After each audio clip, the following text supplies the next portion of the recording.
Firman Tuhan hari ke-349 14 Desember tahun 2024, Mazmur pasal 97 ayat 11, perikop dalam lindungan Tuhan. Pada hari ini, di hari yang ke-349, tanggal 14 Desember 2024, diambil dari kitab Mazmur pasal 97 ayat 11 dengan perikop dalam lindungan Tuhan, dan sebagai ayat inti disebutkan adalah terang sudah terbit bagi orang-orang benar dan sukacita bagi orang-orang yang tulus hati. Itulah ayat pada hari ini. Kemudian bacaan pagi diambil dari Injil Markus pasal 13 ayat 5 sampai dengan 8. Kesusahan dan penganiayaan. Bacaan malam diambil dari kitab Yesaya pasal 10 ayat 1 sampai dengan 4.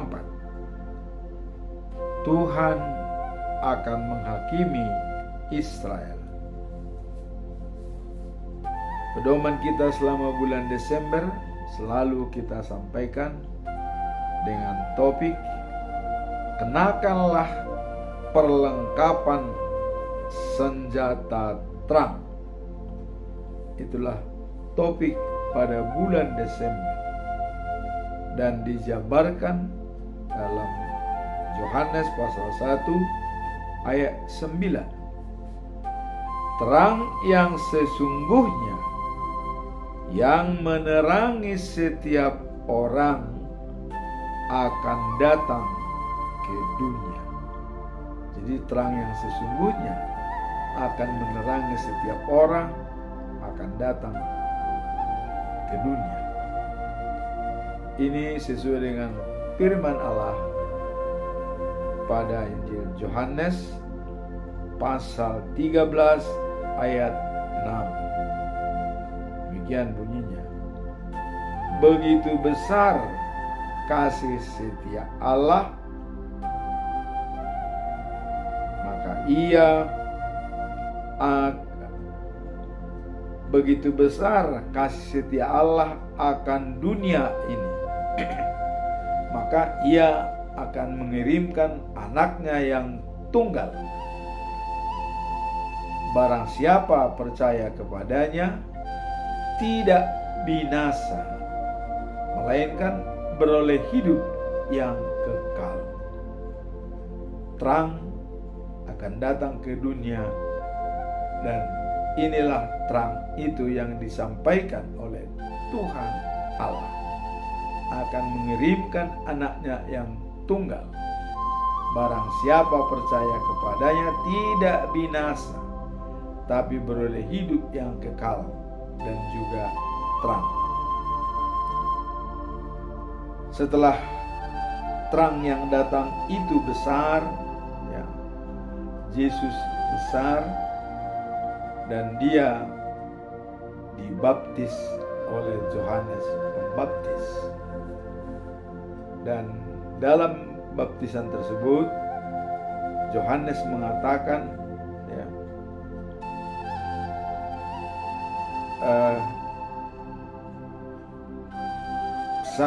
sayalah yang seharusnya dibaptis. Ini kata-kata Yohanes ini. Waktu Yesus datang ke Yohanes minta dibaptis, Yohanes mengatakan, sayalah yang seharusnya dibaptis oleh Bapa. Sekarang malah Bapa yang datang kepada saya.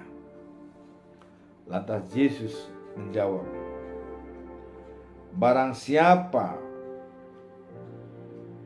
untuk biar saja untuk saat ini. Jadi Yesus mengatakan biar saja untuk saat ini. Sebab dengan demikian, kata Yesus, kita melakukan semua yang dikehendaki oleh Allah. Nah, maka ya, Yohanes membaptis Yesus. Kemudian waktu Yesus dibaptis, ya, dan begitu Yesus keluar dari air, ada pernyataan Allah dari surga dan langit terbuka. Kemudian Yesus melihat Roh Allah datang berbentuk merpati dan hinggap di atasnya Yesus.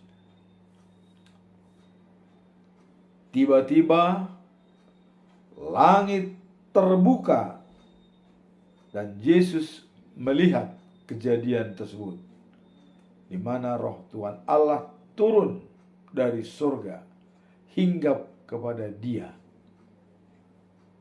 Dan setelah itu terjadi, ada kata-kata dari surga yang mengatakan, inilah anakku yang kukasihi, kepadanya lah aku berkenaan, dan dia menyenangkan hatiku. Jadi Allah langsung menyatakan pernyataan ini dari surga, sehingga sejak hari itu Yesus resmi untuk melayani di dunia ini. Dan setelah dinyatakan oleh Allah Bapa bahwa dia berkenan kepadanya dan menyenangkan hatinya, dan langsung dikatakan, inilah anakku yang kukasihi. Jadi sudah jelas sekarang bahwa Yesus datang ke dunia membawa terang, dan terang itu untuk dipakai oleh setiap orang untuk melawan kegelapan dan belenggu-belenggu yang menghambat iman percaya kita kepada Tuhan. Nah, sejak itu Yesus mulai memberitakan firman Tuhan dan berkhotbah, dan dikatakan kepada jemaat, bertobatlah dengan dosa-dosamu, karena Allah akan segera memerintah sebagai Raja. Jadi bertobatlah dari dosa-dosamu, Allah akan segera memerintah sebagai Raja. Inilah yang disampaikan oleh Yesus setelah dia dibaptis di sungai Yordan. Dan dilanjutkan memberi makan 5.000 orang, ya. Memberi makan 5.000 orang hanya dengan 5 roti dan 2 ekor ikan. Ini adalah benar-benar Yesus memberikan kehidupan bagi umat manusia secara jasmani. Artinya kebutuhan primer diberikan oleh Yesus, makan dan minum, ya, itu telah diberikan melalui menjamu sekitar 5.000 orang hanya dengan 5 roti dan 2 ekor ikan. Nah, kemudian dalam Yohanes 6 ayat 27, karena Yesus mengatakan bahwa dia menceritakan bahwa semua bekerja untuk jangka panjang, bukan untuk jangka pendek. Nah, sehingga disebutkan bahwa janganlah bekerja untuk mendapat makanan yang bisa habis dan busuk. Nah, jadi jangan hanya bekerja untuk makanan yang bisa habis dan bisa basi atau busuk, Nah, tetapi bekerjalah untuk mendapat makanan yang tidak bisa busuk atau habis, tapi yang memberi hidup sejati dan kekal. Ini mengarah kepada hidup sejati dan kekal. Artinya bekerja fokus dengan hal-hal yang memberikan hidup kekal dan abadi. Bukan hanya untuk memberi makan yang bisa habis dan bisa busuk, tetapi hal-hal kebutuhan spiritual kita untuk menuju the news of Jerusalem. Itu yang ditekankan di sini, bahwa bekerjalah untuk hal-hal masa depan yang gemilang. Nah, dan makanan akan diberikan anak manusia kepadamu, sebab ia sudah dilantik oleh Bapa. Yaitu waktu dibaptis dalam Matius 3 ayat 17, Allah menyatakan, inilah anakku yang kukasihi, kepadanya aku berkenaan. Jadi kepadanya Yesus berkenan. Allah berkenan kepada Yesus, anak yang dikasihi. Inilah anakku yang kukasihi, kepadanya lah aku berkenan. Jadi apa kuasa dari surga itu sudah berada di tangan Yesus yang datang ke dunia. Nah, kemudian kalau kita melihat lanjutan daripada perikop ini, bahwa Yesus bisa memberi hidup, makanan rohani dan makanan jasmani, terutama tadi sudah kita lihat 5.000 orang diberikan makan.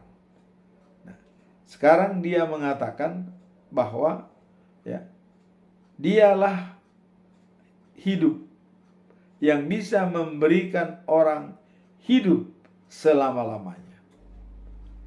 Jadi dia adalah roti hidup yang bisa memberikan setiap orang untuk hidup selama-lamanya. Kita lihat dalam Yohanes pasal 6 ayat 35 dikatakan, akulah roti hidup. Barang siapa datang kepadaku tidak akan lapar lagi selama-lamanya. Kemudian barang siapa percaya kepadaku tidak akan haus lagi selama-lamanya. Jadi di sini ditekankan adalah antara lapar dan haus. Karena inilah kebutuhan primer pada diri manusia dalam hidup di dunia ini. Tanpa makan, tanpa minum, tidak mungkin bisa hidup. Kecuali jika kehendak Allah itu akan lain. Tapi dalam normal, kalau orang yang tidak makan saja sebulan dan tidak minum 1 bulan, apa jadinya? Dan itu sudah dipenuhi oleh Yesus. Maka Yesus mengatakan, akulah roti hidup. Artinya kita jangan hanya mencari roti mati, tapi roti hidup. Nah, kenapa dia bilang dia roti hidup? Karena seperti tadi, datang kepadaku tidak akan kelaparan, percaya kepadaku tidak akan kehausan. Jadi hidup ini adalah untuk percaya dan datang kepada Yesus. Maka hidup kekal akan dijamin oleh Yesus. Inilah topik kita dalam bulan Desember tahun 1994 dan 2024 2024. Nah, kemudian terakhir, setelah Yesus mengatakan dia adalah hidup, sekarang karena dia akan naik ke surga untuk menyediakan tempat bagi umat manusia yang percaya kepadanya. Maka dia katakan, karena dia mau menuju surga, dia kata, akulah jalan, kebenaran, dan hidup. Tanpa melalui aku, tidak seorang pun sampai kepada Bapa. Jadi hanya melalui Yesus kita bisa sampai kepada Allah. Nah, demikianlah firman Tuhan dalam pedoman kita dalam bulan Desember. Sekarang kita masuk dalam bacaan pagi, ya. Bacaan pagi yaitu dalam perikop hari ini, yaitu Mazmur 97 ayat 11. Ya. Perikop hari ini adalah dalam lindungan Tuhan. Di ayat 11 dikatakan, ya, karena ia telah memerintahkan malaikat-malaikatnya untuk menjaga engkau di segala jalanmu. Jadi memerintahkan malaikat untuk menjaganya, ya. Jadi dikatakan terang sudah terbit bagi orang-orang benar dan sukacita bagi orang-orang yang tulus hati. Nah, kalau kita lihat dalam perikop ini, ya, dalam lindungan Tuhan, Mazmur 11, Mazmur ayat 11, ya. Apa makna dan pesan moral perikop ini? Karena ia telah memerintahkan malaikat-malaikatnya untuk menjaga engkau di segala jalanmu. Ayat ini menekankan keyakinan akan perlindungan Tuhan yang tak terhingga bagi setiap orang percaya. Jadi perlindungan, ya, yang tak terhingga bagi setiap orang yang percaya kepada Tuhan. Kemudian dikatakan bahwa dalam kehidupan, ya, terutama bagi seorang yang sudah berusia lanjut, ya, dan berprofesi sebagai freelancer, jaminan bahwa malaikat-malaikat Tuhan menjaga dan menjadi sumber-sumber penguatan dan harapan dalam menghadapi berbagai tantangan dan ketidakpastian. Jadi adanya suatu tantangan-tantangan, ya, dan ketidakpastian, maka kita ada jaminan dari malaikat-malaikat Tuhan menjadi sumber penguatan dan harapan dalam menghadapi berbagai tantangan dan ketidakpastian. Jadi inilah merupakan jaminan bagi orang terutama yang sudah lanjut usia, misalnya 70 tahun ke atas. Nah, sekarang kita lihat apa makna dari perikop ini dan apa pesan moral yang harus kita jalankan. Makna yang bisa kita petik dalam perikop ini bahwa kita berada dalam lindungan Tuhan adalah dalam ketidakpastian, ya, dalam kebimbangan dan ketidakpastian, ya, dan ketidaktahuan. Nah,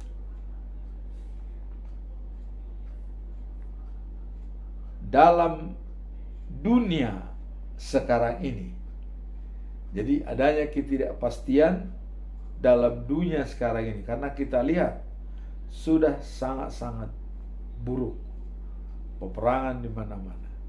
Ya. Jadi dan penuh tantangan. Jadi dalam dunia ini, dalam ketidakpastian dalam dunia sekarang ini dan penuh tantangan,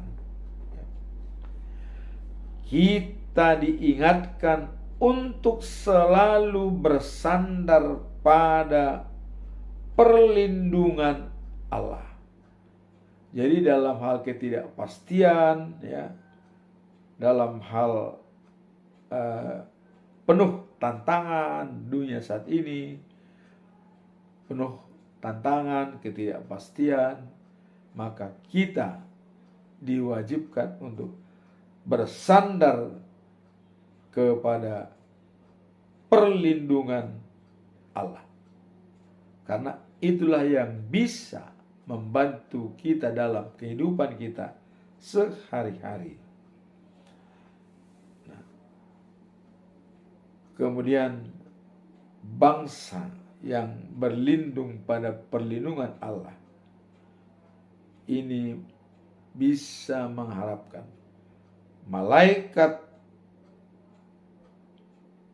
malaikat sebagai pengawal menjadi kekuatan spiritual kita, memberi rasa aman, ketenangan, ya, dan mendorong kita untuk melayani dan berkontribusi dalam komunitas kita yang telah dilindungi oleh Tuhan, dan tidak ada batas. Artinya dalam melindungi kita tidak ada batas yang diberikan oleh Tuhan. Kemudian makna yang diberikan tadi adalah perlindungan Allah tidak terbatas bagi mereka yang percaya kepadanya. Jadi perlindungan tidak ada batasnya bagi orang yang percaya kepadanya, dengan jaminan, ya, bahwa kita tidak akan sendirian dalam menghadapi tantangan. Seperti dalam Yesaya 48 ayat 17 dikatakan, "Akulah Tuhan Allahmu yang memberi kepadamu hal-hal yang berguna atau berfaedah dan menjaga engkau di jalan yang akan kamu tempuh." Inilah makna daripada perikop ini. Kemudian apa pesan moralnya? Pesan moralnya adalah dalam ketidakpastian dalam dunia sekarang ini dan penuh tantangan, kita diingatkan untuk selalu bersandar pada perlindungan Allah, agar malaikat sebagai pengawal menjadi kekuatan spiritual kita dan memberi rasa aman, ketenangan, dan mendorong kita untuk terus melayani, ya, dan berkontribusi dalam komunitas kita tanpa dilihat dari batas umur. Nah, jadi untuk menjamin pelayanan kita dan mendorong kita untuk terus melayani dan berkontribusi, yang utama tadi dikatakan kita dengar untuk selalu bersandar pada perlindungan Allah. Jadi kalau kita bersandar pada perlindungan Allah, maka Allah akan mengirim malaikat-malaikatnya menjadi kekuatan spiritual kita dan pengawal kita yang bisa memberi rasa aman dan ketenangan pada diri kita. Itulah makna dan pesan moral daripada ayat ini, bahwa perlindungan dari Allah atau Allah melindungi kita dalam setiap kegiatan kita. Nah, sekarang kita masuk dalam bacaan pagi ya, yang diambil dari Injil Markus pasal 13 ayat 5 sampai dengan 8. Kesusahan dan penganiayaan. Semuanya pasti berlalu. Jadi Yesus menjawab bahwa kemarin juga kita telah disuguhi bahwa tidak ada yang menetap. Bahkan bangunan-bangunan yang begitu megah dan indah akan hancur semuanya. Tidak ada yang tertinggal. Itu sudah dinubuatkan oleh Yesus ya. Dan kalau kita lihat memang dalam Wahyu pasal 21 ayat 9 ya, ayat 1 dikatakan, pasal 21 ayat 1, dunia, langit baru, langit lama dan bumi lama akan hancur dan lenyap dari kenyataan setelah adanya bumi baru dan langit baru. Nah, sedangkan langit dan bumi hancur, apalagi rumah yang berada di bumi ya, gedung-gedung yang megah, bahkan baik Allah juga akan hancur berantakan. Tidak ada yang tertinggal, kata Tuhan. Nah, kemudian istilah yang dikatakan bahwa Yesus mengatakan, waspadalah, jangan sampai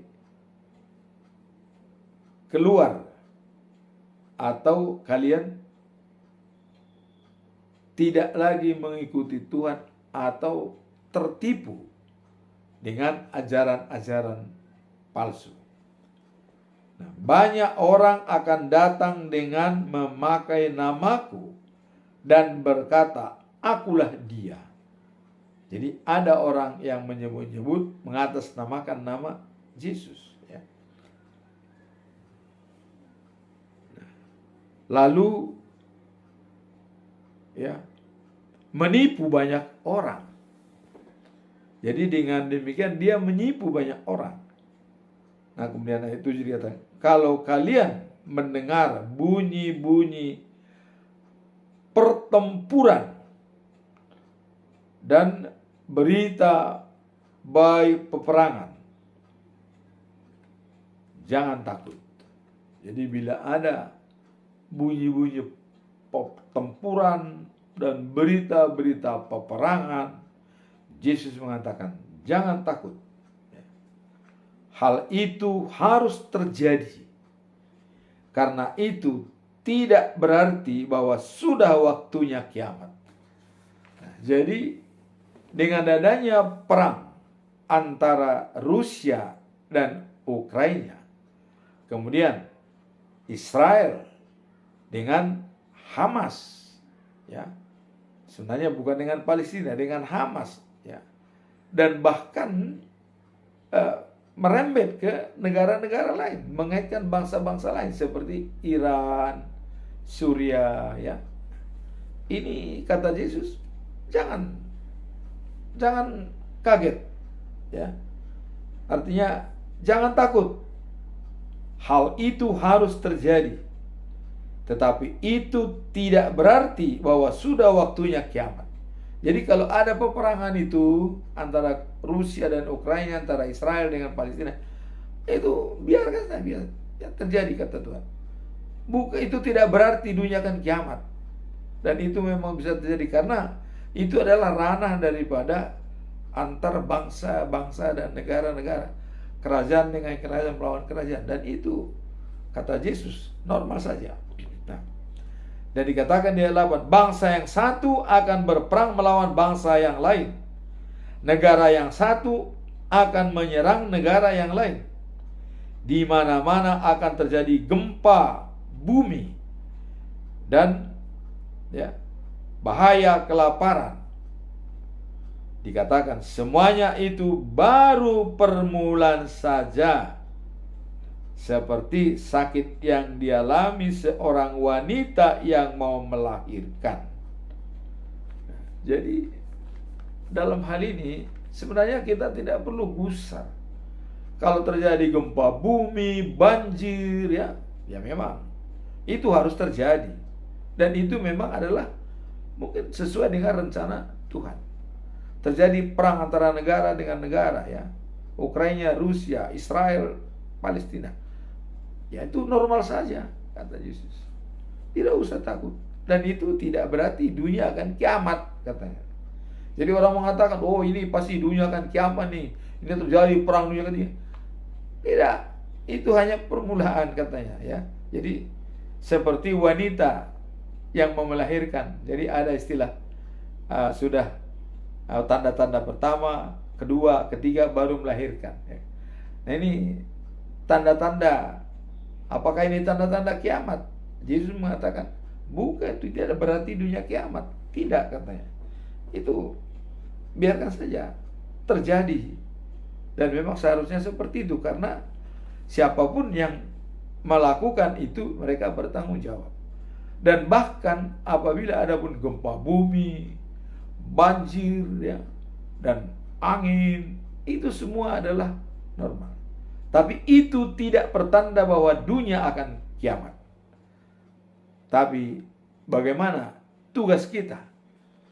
Jangan kita yang masih ikut memprovokasi atau mempengaruhi seperti Palestina dengan Israel. Jangan kita memihak si A langsung memprovokasi. Tidak.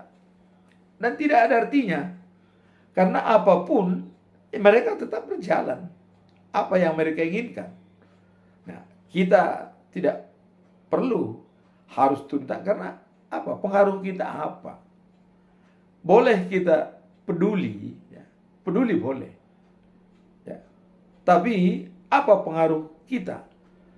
Kita hanya bisa masuk dalam lingkaran pengaruh berkomunikasi dengan Tuhan. Hanya itu. Karena Tuhan tahu segalanya. Tuhan lebih tahu perang antara Israel dan Palestina, antara Ukraina dan Rusia. Tuhan lebih tahu. Bahkan banyak di sana mati, digantung di apa itu. Tuhan lebih tahu. Hanya kita peduli boleh. Dan kepedulian kita sampaikan kepada Tuhan. Kita hanya bisa berdoa mempengaruhi Tuhan. Ya, dengan doa kita, hanya itu. Kita berdoa. Karena di sini dikatakan tadi perang itu normal saja kata Tuhan, ya.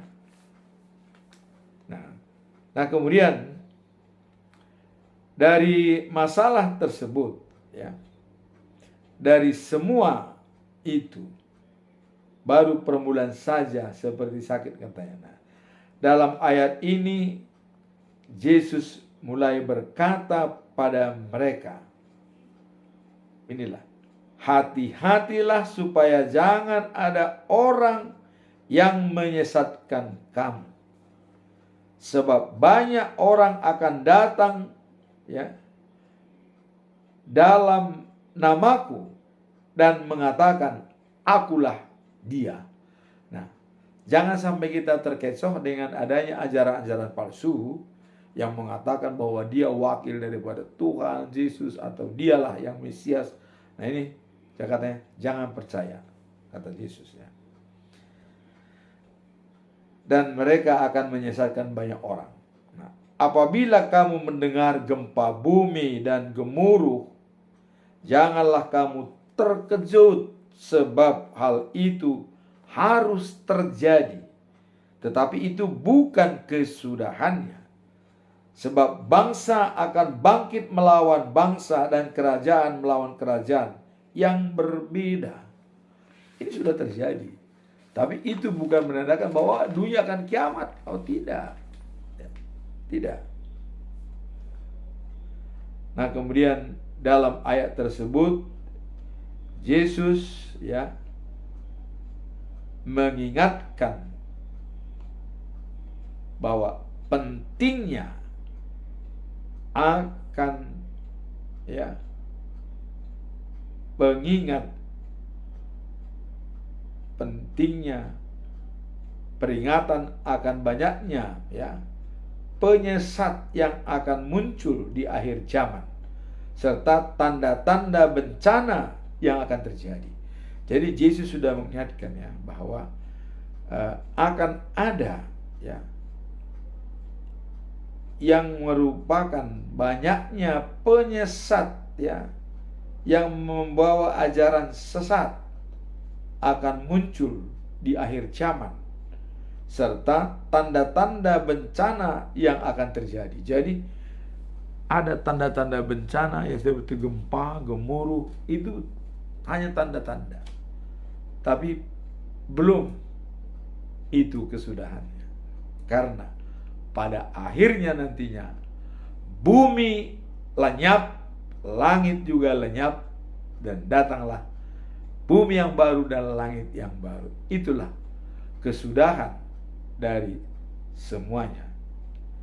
Nah, kemudian dengan adanya masalah yang di atas kita lihat, ini mengajak kita untuk tetap waspada ya, dan tidak terpengaruh oleh informasi yang salah yang dapat merusak iman kita. Jadi jangan sampai iman kita terusik dengan adanya informasi-informasi yang meleset. Seperti sekarang ini banyak informasi-informasi, katanya di Yerusalem sudah datang ini begini. Oh, banyak sekali di YouTube itu ya. Kita jangan terpengaruh dengan informasi yang bermacam-macam yang hanya orang lain mencari konten. Tapi di sini dikatakan jangan terpengaruh iman kita. Ya. Ini mengajak kita untuk tetap waspada dan tidak terpengaruh oleh informasi yang salah yang dapat merusak iman kita. Nah, kemudian dikatakan segala sesuatu yang terjadi adalah bagian dan rencana Allah. Jadi semua yang terjadi itu adalah merupakan bagian dari rencana Allah. Jadi kita tidak akan bisa langsung stop Ukraina, Rusia stop. Mereka tetap berperang. Tapi ingat, Allah tidak akan membiarkan orang untuk berperang kalau itu tidak rencana Allah. Tapi kalau Allah merencanakan juga bahwa itu, ya memang jalan terus. Dan ini juga Israel dan Palestina. Kalau itu bukan rencana Allah, ya, itu pasti tidak akan stop. Pasti tidak jalan. Tapi karena sudah dikatakan di sini adalah itu semua adalah merupakan bagian dari rencana Allah. Ya. Kita diingatkan untuk teguh dalam iman, meskipun menghadapi ketakutan dan kesulitan.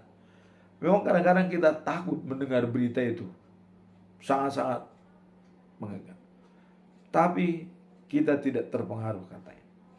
Nah, sekarang dari perikop ini ya, yang tadi kita lihat kejadian-kejadian itu semua, dan itu sudah terjadi berulang-ulang di dunia ini. Ya. Perang, gempa bumi, gemuruh, ya, kehancuran, itu adalah merupakan bagian dari tanda-tanda akhir zaman. Tapi untuk kapan?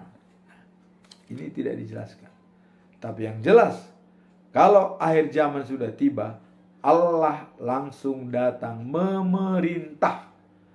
Dan seperti kemarin, mengumpulkan semua orang, ya, yang domba di sebelah kanan, yang kambing di sebelah kiri. Arti domba artinya ini mengerjakan pekerjaan yang baik. Kalau kambing itu mengerjakan pekerjaan yang jahat. Jadi sudah dipisah, ya.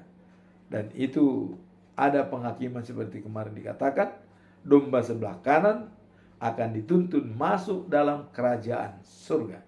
Tapi kambing yang sebelah kiri akan disuruh masuk ke neraka dan tidak boleh masuk dalam surga. Semua mereka dalam pertanggungjawaban mengatakan, kapan kami lihat Tuhan lapar, tidak kami berikan makan. Tuhan haus, tidak kami berikan minum. Yang baik domba maupun kambing itu menjawab seperti itu. Kapan? Tapi Yesus mengatakan, menjelaskan, yang kau berikan kepada orang yang tidak mampu dan orang miskin sama dengan memberikan kepada saya.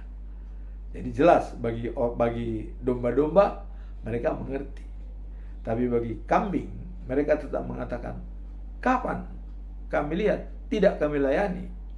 Nah, juga jawaban seperti itu, ya. Setelah dia merasa, akhirnya Yesus mengatakan, udah, kamu nyala, pergi kamu ke neraka yang berapi-api itu. Disitulah tempatmu, kata Tuhan.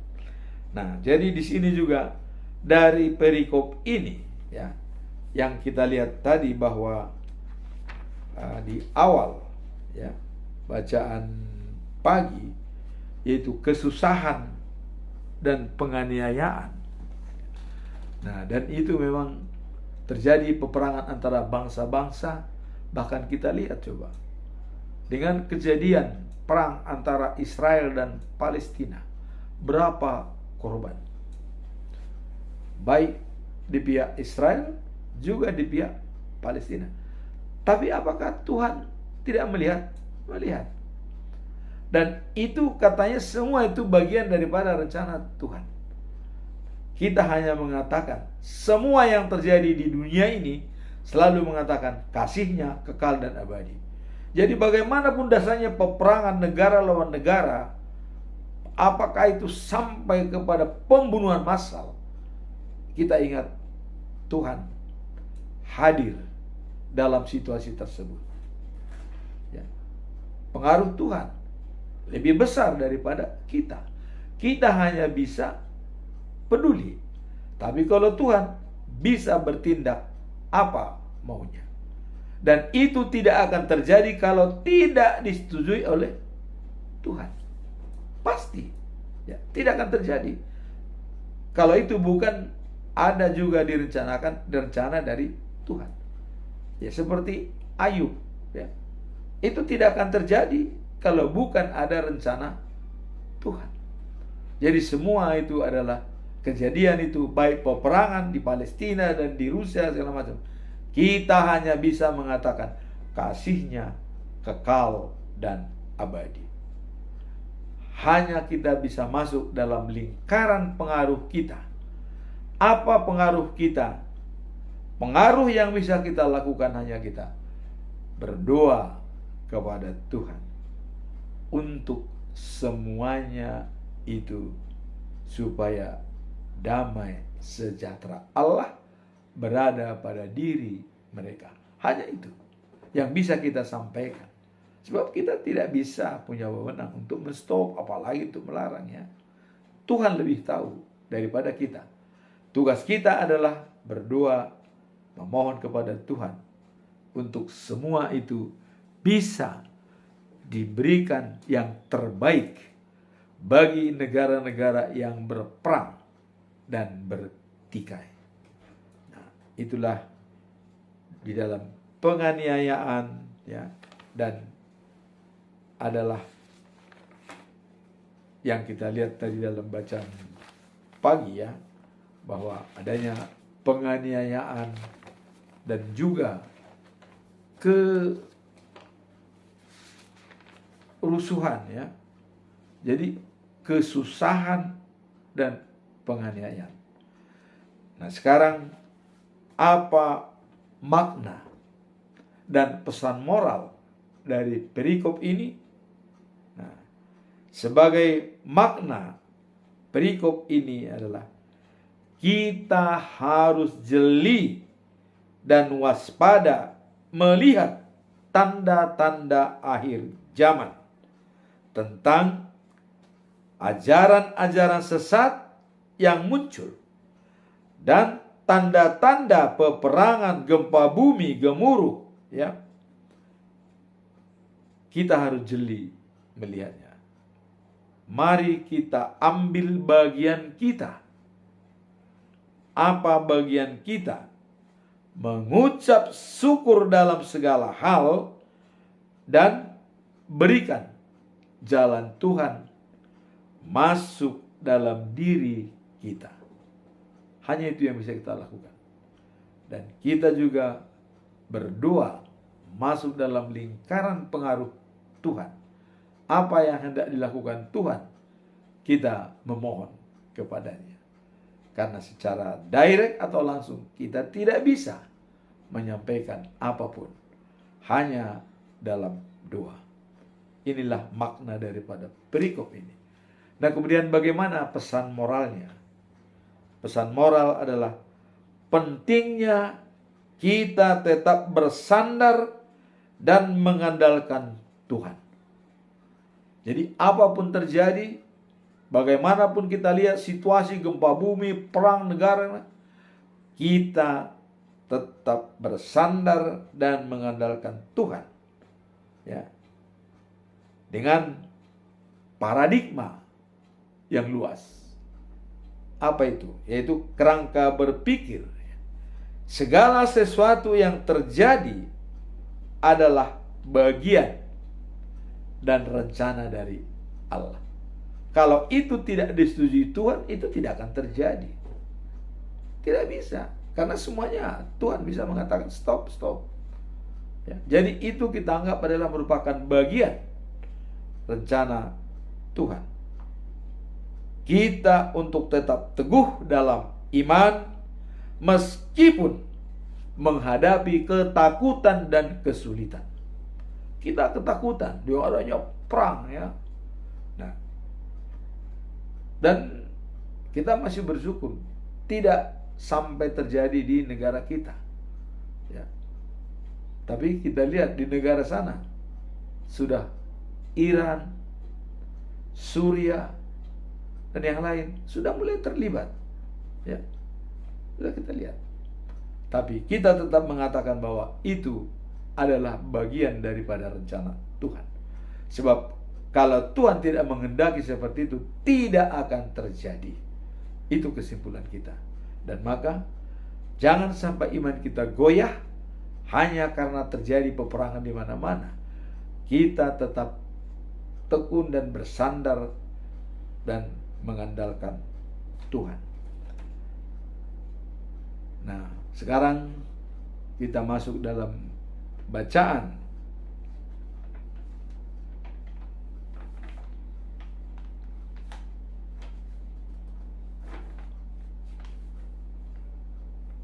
Bacaan malam, ya.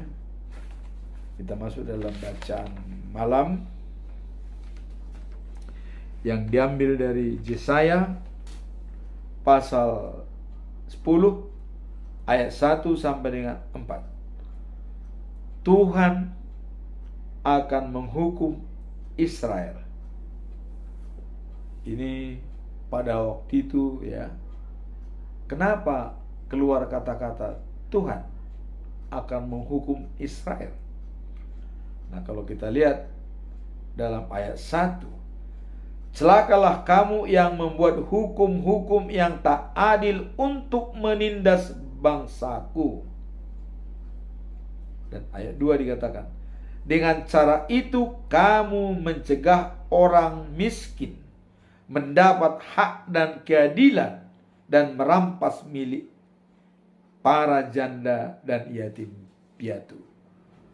Jadi dengan adanya perampasan hak, dengan adanya ketidakadilan, ya, untuk menindas bangsa itu, dikatakan itu bisa merampas hak-hak daripada orang miskin dan janda dan yatim piatu. Nah, di sini celakalah kamu yang membuat hukum-hukum yang tidak adil. Kemudian ayat 3 dikatakan, apa yang akan kamu buat pada hari Allah menghukum kamu? Jadi kalau hari Allah itu tiba untuk menghukum, apa yang harus kamu perbuat? Nah, kemudian dikatakan di sini, apa dayamu pada waktu ia mendatangkan bencana dari negeri yang jauh? Nah, kemudian kepada siapa kamu akan meminta tolong?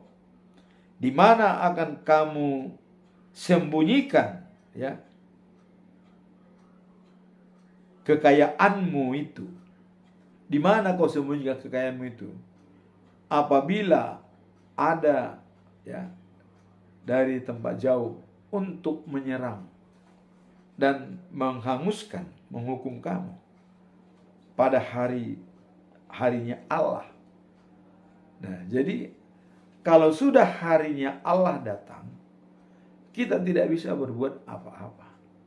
Harta, kekuatan, semua itu tidak ada artinya lagi. Tidak ada artinya. Karena sudah menjadi keputusan kalau sudah Allah yang memerintah. Nah, kemudian hanyalah dibunuh dalam perang atau digiring sebagai tawanan apabila terjadi seperti tadi. Nah, tetapi katanya Tuhan masih marah dan tetap menghukum. Jadi walaupun sudah terjadi kejadian-kejadian itu ya, yang karena dia tadi menindas ya, sehingga datang menghukum dari lain, Tuhan tetap masih marah kepada mereka karena adanya ketidakadilan yang dibuat oleh bangsa itu.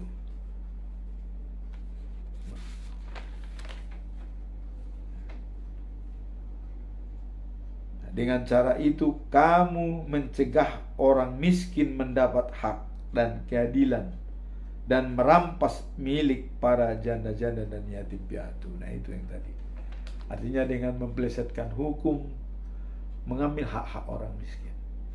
Nah, sekarang kita lihat ya, Tuhan masih marah dan tetap menghukum karena perbuatan mereka ya, ketidaksetiaan kepada Tuhan. Nah, sekarang kita melihat dari perikop ini apa makna dan pesan moral dari ayat ini. Nah, kita coba lihat ya. Nah, dalam ayat ini terdapat peringatan serius mengenai bahaya-bahaya ketidakadilan dan penindasan yang dilakukan oleh kaum yang berkuasa. Jadi para penguasa itu sudah membuat ketidakadilan. Nah, ayat-ayat ini menekankan bahwa tindakan tak adil terhadap orang-orang yang lemah akan mendatangkan hukuman dari Tuhan. Jadi Tuhan akan melihat itu. Ayat ini mengatakan ancaman bagi mereka yang menulis ketetapan yang tidak adil dan bagi para hakim yang merugikan orang miskin dan menindas yang lemah. Tuhan memperingatkan bahwa keadaan dalam kebenaran harus ditegakkan karena Dia melihat semua tindakan ya, dan tidak akan membiarkan ketidakadilan tanpa balasan. Nah, dalam konteks ini kehidupan kita, hal ini mengajak setiap orang yang berpengalaman dalam perjalanan hidup untuk mengasihi sesama dan memerangi ketidakadilan. Jadi ada tugas untuk memerangi ketidakadilan, terutama bagi orang yang sudah lanjut usia, yang punya pengalaman. Bagaimana cara membuat supaya adil, supaya bisa kita menjadi the voice from the voiceless, atau penyambung suara yang tidak bersuara, bukan sebaliknya menghancurkan kehadirannya. Nah, kemudian hal ini, pesan yang disampaikan adalah mengingatkan kita ya, bahwa Tuhan mengawasi tindakan kita, dan penindasan terhadap yang lemah akan mendatangkan hukuman. Nah, kemudian apa makna dari perikop ini? Makna daripada perikop ini adalah berbuat dan bertindaklah secara adil sesuai dengan firman dan kehendak Tuhan. Karena Tuhan selalu hadir dalam kehidupan kita sehari-hari dengan prinsip berempati terhadap orang yang lemah. Artinya merasakan apa yang dirasakan oleh orang lain. Nah, kemudian apa pesan moral ya? Nah, pesan moral dari ayat ini adalah mengingatkan kita bahwa Tuhan mengawasi tindakan kita dalam penindasan kepada yang lemah akan mendatangkan hukuman yang berat. Ini pesan moral. Jadi tindakan kepada yang lemah akan mendatangkan hukuman yang berat. Ada balasannya. Kedua, dalam perilaku kita sehari-hari, ajaran ini menuntut setiap individu